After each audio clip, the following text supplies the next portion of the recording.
Thank you, Chandu. Thank you. Now we'll hear from Tim Medin, CEO of Red Siege Information Security. Isn't her voice amazing? Like, I want her to read I want her to read me bedtime stories, right? By the way, thank you to quick round of applause for the Venture Center crew for putting all this on. Thank you all. Production value is second to none. Fantastic. Yeah, my name Tim Medin is Tim Medin. I should be able to speak. I have been offensive for many, many years. I am a pen tester, a hacker. By the way, when you introduce to yourself to someone on a plane, and they're like, what do you do? The right opening line is not, I am a penetration tester. I can't fly United anymore. They won't let me. But one of the things that we do is we literally rob banks and everybody else. So what companies do is they hire us to come in, find the vulnerabilities, ideally before the bad guys do, close it up so that the bad guys can't come in. And of course, as you heard, Kenneth stole all my talking points up front, so I'm going to be brief. But the ransomware, of course, is big. The theft, the fraud, you're going to hear some of the fantastic folks related to fraud here in a little bit. But it's really important to do a lot of testing of your systems besides some of the detection and the response. These days, the attacks have changed drastically. It used to be that they wanted to steal the credit cards, right? Because it was easy to take those, go to Amazon, go to eBay, whatever, and immediately turn that into some sort of valuable asset. And we've seen relatively recently, maybe not so recently anymore, but the bad guys are just using your systems against you, right? Literally any one of your computers are like, cool, we're just gonna take it offline and you're gonna have to pay us to get some of that back. So it's drastically changing that landscape, as so much as Kenneth explained a little bit earlier, right? Couple little personal tips here. So as I mentioned, me and my team, all we do is hack stuff. Like, we're breaking into things all the time, and there's a big misconception. The misconception is that there's a lot of exploits. We've got unpatched software that's being exploited. Have any of you ever looked at the Verizon data breach report? Very exciting read. No, put yourself to sleep. Yeah, like, do you remember how often the exploits are used to get into organizations? Very small, detailed, Jeopardy-level question. It's like 10%. And in my experience, personally, I think that number's a little bit high. That said, we got a self-selecting sample because we're working with people with a mature security program.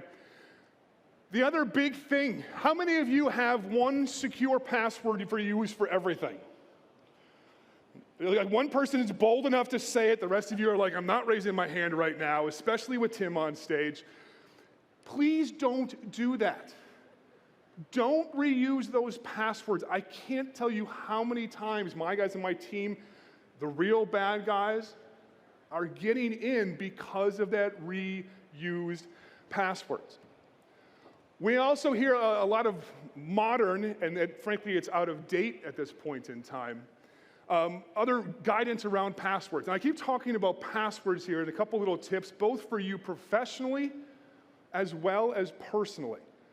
Because having your bank accounts stolen, I literally had a friend I was on the phone with last night, someone took over his Apple account. But the passwords, we've got to really worry about that. That is the most common way that we are getting in these days. And if you look at the modern research, it's that over and over and over again. It's the dead simple, I hate to say stupid, but the dead simple, stupid stuff that's getting the bad guys in. Now, if you look at the breach reports, they're like, an advanced attacker broke in and installed malware. What they don't want to tell you, it was a 16-year-old kid in mom's basement after he finished his algebra. And that's a true story. That's literally Apple. Apple was compromised a few years ago. It was a kid in Melbourne, in his basement, compromised Apple. And Apple's actually really damn good at what they do, but again, it's these little things we see time and time again. How many of you absolutely hate dealing with passwords? Like, that's it? All right, a few of you are, get some cookies, get some energy, some coffee, right? The passwords, right? Because when you get a new password, what do you have to do? You have to get the, uppercase, lowercase, what else do you need? Special characters, numbers, an emoji, something in Sanskrit, right? We have to do this. And what do we do? If you create a good password, what's the character you add to the end if you need to add a special character? Exclamation point. Why? Top left key on the keyboard. Every single bad guy in the face of the planet knows that. These complexity requirements are not working for us. Theoretically, they do. Realistically, they don't. If you have an A in your password and you want to make it secure, what's the character you replace it with?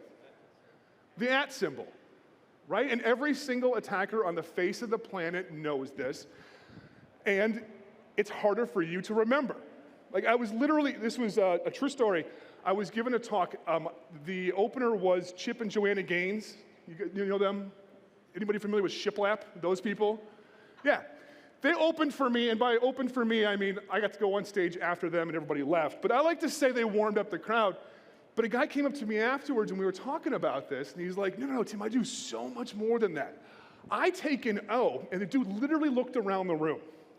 He's like, I take an O. Like there's a North Korean spy that had showed up in Dallas at a builders conference to get this knowledge. He's like, and I converted to a, what do you convert the O to? 0, right?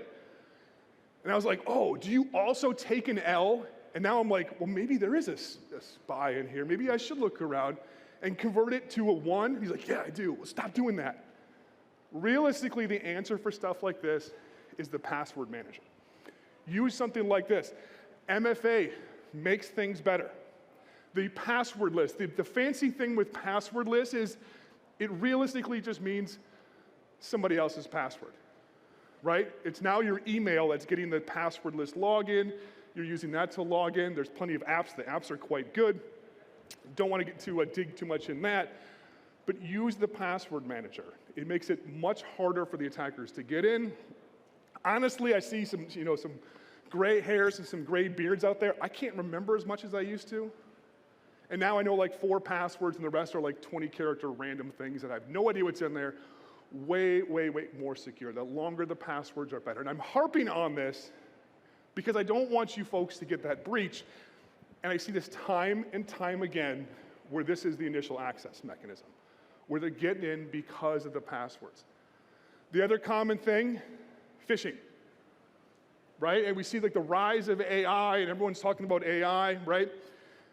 I don't think the AI is going to make phishing significantly better, because if you're really good at it, you research somebody and you know a lot about them, you can write a very personalized email that's going to entice them to click. I was talking to a guy earlier where his CEO clicked on the link, convinced somebody to do that. But what the AI stuff does is it allows somebody who's got maybe not as strong of a grasp on English, maybe it's a second language, maybe they're terrible at grammar, to get a little bit better. And we're also seeing a lot of morphing related to those emails, so more of them are coming into your inbox. You seeing more of those emails in your inbox sneaking through the filters? I see a few heads nodding.